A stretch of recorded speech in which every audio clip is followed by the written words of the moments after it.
So I'm hanging out with my friends one night. Well, we all live in different states, but three of us get together regularly to talk online. And we're chatting about kid art projects you do when you're young and you're learning about art for the first time, doing all the really cool stuff like melting crayons into paper cups and making new colors and all that.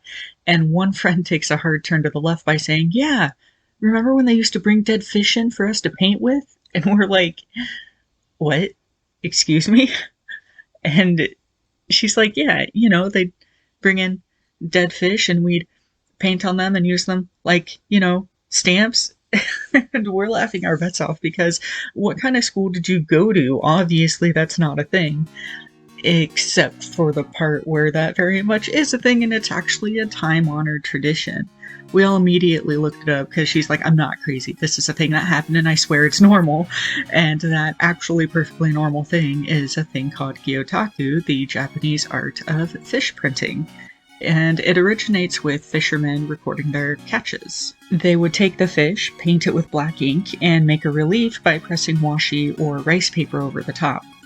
And it's something people still do today, either traditionally with sumi black ink or by using non-toxic paints like tempera paint to get colorful results. And yes, if you clean the fish after, you can totally still eat it. So now that I know what it is, and I've seen plenty of modern examples, I have to wonder, were we the only two people who didn't know about this? Did I learn about it and forget? Always possible. Because my friend had burst in with just the fullest confidence that this was a perfectly normal thing, a very common experience, and it was not. Maybe it was for other people, but I hadn't heard of it, my other friend hadn't heard of it, and I thought maybe we're not the only people who haven't heard of it, so I thought I would make a little video about it since I was making some art. And it's been really fun to research it, and the more I research it and look at art about it, the more I wonder, how did I not know about this sooner or rediscover it sooner? Like, I love fish, I love drawing fish. How did this slip under my radar all of these years of my adult life? Anyway, I wanted to capture that conversation and apply what I'd learned, so I decided to make these little fish stamps for all of us to use. I wanted to pick fish that would represent all of us, and we're all kind of a kind, so I thought it'd be fun to use like all the same kind of fish and go from there, so I picked 3 different kinds of salmon. I'm from the Pacific Northwest, so it makes sense that I would be represented by the sockeye salmon. My fish painting friend liked the coho salmon because of its goofy curled mouth.